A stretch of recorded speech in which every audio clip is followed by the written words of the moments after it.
Hello everyone. तो कैसे हो आप लोग? उम्मीद करते हैं आप सब लोग बहुत अच्छे होंगे एंड अपने जीएसटी के सेकंड पेपर को भी बहुत अच्छे से करके आए होंगे। सो वीडियो शुरू करने से पहले मैं आपको बता दूं, मैं फटाफट आपके 50 क्वेश्चंस के आंसर मैं फटाफट बताऊंगा। तो प्लीज़ वीडियो को लाइक कर दीजिए और चैनल को अभी तक सब्सक्राइब नहीं किया तो चैनल को सब्सक्राइब कर दीजिए। तो वीडियो को लाइक कर दिया होगा, आई होप आप लोगों ने। तो चलिए अब चलते हैं, वीडियो को शुरू करते हैं फटाफट। क्वेश्चन नंबर 1 की बात करते हैं। Input tax credit is the credit available of taxes paid on. तो ये आपका हो जाएगा इनवर्ट सप्लाई, यानी कि फर्स्ट का आंसर हो जाएगा आंसर नंबर ए। तो मैं क्वेश्चन डिस्कस नहीं करूंगा, फटाफट मैं बात करता हूं केवल आंसर्स के बारे में। Input tax credit can not be availed against, तो ये होता है composition tax paid by supplier, यानी कि सेकंड का डी। क्वेश्चन नंबर 3 की बात करते हैं। Whether definitions of inputs includes capital goods, तो ये आपका हो सकता है यस। थर्ड का ऑप्शन नंबर हो जाएगा ए, यस। क्वेश्चन नंबर 4 की बात करते हैं। Whether credit on inputs should be availed based on receipts of documents और रिसिप्ट्स ऑफ गुड्स, तो ये आपका हो जाएगा रिसिप्ट्स ऑफ डॉक्यूमेंट्स। मे भी इसका आंसर ये भी हो सकता है बोथ ए एंड बी, लेकिन अभी के लिए आप मान के चलिए ऑप्शन नंबर बी करेक्ट हो रहा है, ठीक है। क्वेश्चन नंबर 5 को देखते हैं। Whether the recipient can claim ITC on the basis of reversed invoice, तो ये आ जाएगा option number C, if proper justification given. Question number 6 की बात करते हैं। तो whether the input tax credit on inputs and capital goods is allowed in one instalment, तो ये आपका हो सकता है answer B, no. Question number 7 की बात करते हैं। Input tax credit is available only when the purchase made is used in, तो ये आपका हो जाएगा ए ऑप्शन, द कोर्स और फर्दरनेंस ऑफ बिजनेस, ठीक है। क्वेश्चन नंबर 8 की बात करते हैं। What are the prior conditions to claim input tax, तो ये आपका हो जाएगा ऑल ऑफ दीज, यानी कि इसका आंसर हो सकता है ऑप्शन नंबर डी गेट का। ऑप्शन नंबर 9 की बात करते हैं। Whether credit on capital goods can be taken immediately on receipt of the goods, तो ये होता है, ये इसका आंसर होगा नो, 9 का नो। 10 की बात करते हैं। आईटीसी अवॉइड्स द, तो ये हो जाएगा कैस्केडिंग इफेक्ट। आईटीसी जो होता है वो कैस्केडिंग प्रभाव को टालता है। क्वेश्चन नंबर 11 की बात करते हैं। ITC is eligible only when it is, तो ये आपका हो जाएगा credited to the electronic credit ledger. Option number 11 का हो जाएगा बी। क्वेश्चन 12 की बात करते हैं। If the goods are received in lots या फिर इंस्टॉलमेंट देन, तो इसका आंसर हो जाएगा ऑप्शन नंबर डी, ठीक है।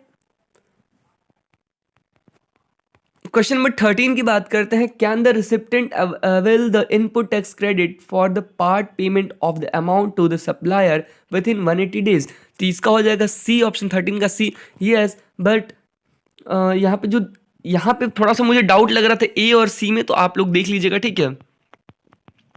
क्वेश्चन नंबर 14 की बात करते हैं। Which of the following input tax credit यानी कि ITC is not available to the taxpayer, तो इसका हो जाएगा option number D, ITC on purchase of motor vehicles for use by directors.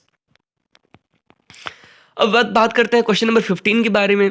तो ITC of motor vehicles used for dash is allowed, ये हो जाएगा all of the above, okay, 15 का D. Question number 16 की बात करते हैं। Maximum time limit for availing ITCs, तो ये हो जाएगा अर्लीस्ट ऑफ अबव टू, ऊपर जो दोनों दिया है इसमें से जो पहले आ जाए। क्वेश्चन नंबर 16 का हो जाएगा आपका सी। क्वेश्चन नंबर 17 की बात करते हैं। ITC on motor vehicle can be claimed by, तो ये हो जाएगा आपका A, any registered person. Question number 18 की बात करते हैं। Person registered under composite scheme can avail ITC on, तो ये हो जाएगा supply of taxable goods and services. 19 की बात करते हैं। तो ITC can be claimed on goods and services for personal use if, तो इसका हो जाएगा 19 का D, no ITC can be claimed. Question number 20 की बात करते हैं। ITC on works contract service can be availed only if, तो इसका हो जाएगा आपका C, service related to immovable property, तो 20 का हो जाएगा सी। 21 की बात करते हैं। The certificate of registration issue to a casual taxable person और a non residential taxable person shall be valid for a period of, तो इसका हो जाएगा 90 डेज। क्या होने वाला आंसर इसका? तो 90 डेज होने वाला है, 21 का बी। अब आया है पूछा GST IN is a dash digit code. तो ये प्रीवियस ईयर का भी क्वेश्चन है, इसमें आपको बताया गया था कि 15 डिजिट्स के क्या होते हैं, कोड होते हैं, ठीक है। और फिर देखते हैं, अ कैजुएबल टैक्सेबल पर्सन और non residential taxable person shall apply for registration at least 5 होता है, 5 डेज इसका आंसर हो जाएगा। क्वेश्चन नंबर 23 का हो जाएगा 5 डेज।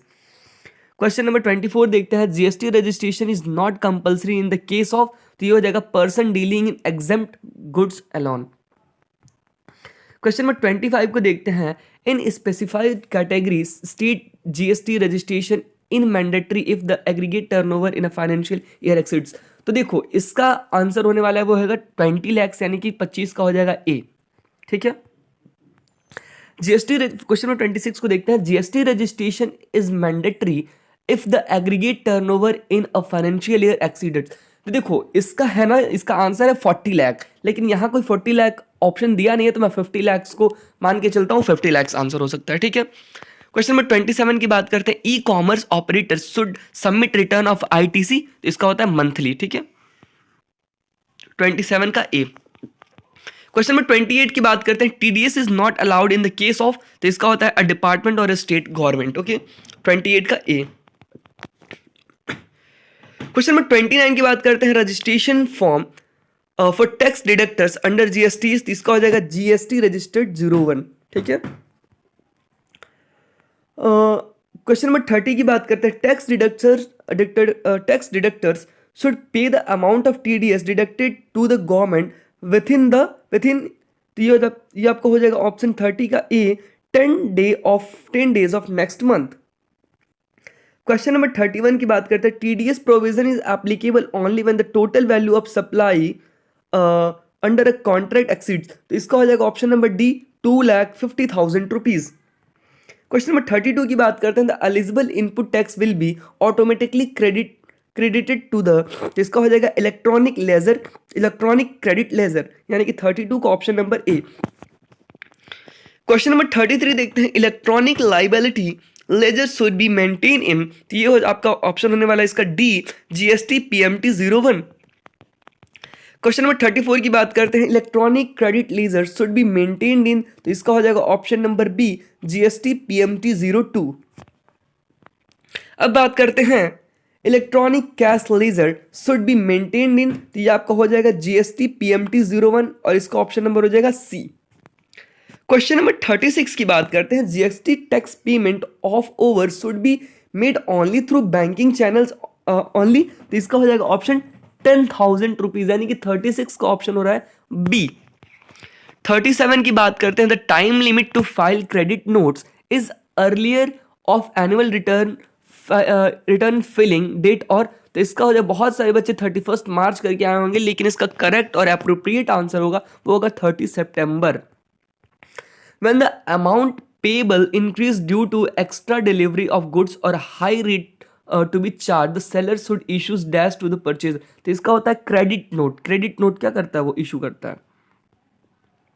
क्वेश्चन नंबर 39 की बात करते हैं, when the amount payable decrease due to return or bad quality of goods the purchaser should issues dash to the seller, तो इसमें थोड़ा मेरे को कंफ्यूजन हो रहा था, तो अभी के लिए तो मान के चलिए क्रेडिट नोट, लेकिन ऐसा होता नहीं है। एक बार आप थोड़ा सा इसको आप आइडेंटिफाई कर लीजिएगा, थोड़ा सा रिकॉग्नाइज इसको देख लीजिएगा अच्छे से। क्वेश्चन नंबर 39 को, क्वेश्चन नंबर 40 की बात करते हैं, when registered dealers make exempt supply he must issue, तो इसका होता है बिल ऑफ सप्लाई। जब पंजीकृत डीलर छूट वाली आपूर्ति करता है तो उसे जारी करना होगा क्या, आपूर्ति का बिल, यानी कि bill of supply. Question number 41 की बात करते हैं, tax invoice in case of supply of services should be prepared in, तो ये होता है आपका सिंगल कॉपी, ठीक है। और tax invoice in case of supply of goods should be prepared in, तो ये आपका होता है ट्रिपलेकेट इसका होता है, ठीक है। क्वेश्चन नंबर 43 की बात करते हैं, in which of the following cases a consignor is permitted to issue a delivery challan in of invoice, तो ये आपका हो सकता है transportation of goods for job works, 43 का हो जाएगा ए। 44 की बात करते हैं, in which case a registered dealer has to issue a payment voucher, तो ये आपका हो जाएगा रिवर्स चार्ज, ठीक है, 44 का ए। 45 देखते हैं, a registered person shall not be entitled to take input tax credit after dash of issues of invoice, ये आपका हो सकता है इसका आंसर 45 का ए 3 मंथ्स। रजिस्टर्ड 46 की ऑप्शन 46 क्वेश्चन की बात करते हैं। तो registered person need not issue a tax invoice if the value of supply less than, यह तो आपका हो सकता है आंसर बी 200 रुपीज़। और फिर से मैं बता रहा हूँ आपको भी नेक्स्ट और भी पेपर आने वाला है, उसका भी आंसर की आपको चाहिए तो प्लीज़ चैनल को सब्सक्राइब कर दिए, और वीडियो को अभी लास्ट होने वाला है तो प्लीज़ वीडियो को लाइक करके जाइए, जिससे मुझे भी एक मोटिवेशन मिलेगा आगे वीडियो बनाने का। 47 की बात करते हैं। Input tax credit shall be allowed only against output tax, इसका हो जाएगा बी 747 का बी। 48 की बात करते हैं। The details of all inward supply in GSTR 1 in will be auto populated in read only document GSTR, तो ये आपका हो सकता है इसका आंसर 2A यानी कि 48 का बी। 49 की बात करते हैं। What is the validity of e-way bill for 100 kilometre, तो इसका ऑप्शन हो जाएगा B 2 days। Question number last को देखते हैं। E-way bill be required if the value of goods is, तो ये आपका हो जाएगा मोर देन 25,000 रुपीज़। तो ये मैंने फटाफट अंदाज में आपके सारे क्वेश्चंस को डिस्कस कर लिया। उम्मीद करते हैं वीडियो बहुत अच्छा लगा हो, तो प्लीज़ वीडियो को लाइक करके ही जाइए, और चैनल को सब्सक्राइब नहीं किया तो प्लीज़ चैनल को सब्सक्राइब कर दीजिए। अभी आपके बहुत सारे पेपर्स और होने हैं, तो सारे के आंसर की आपको यहीं PC चैनल पे मिल जाएगा। Thank you.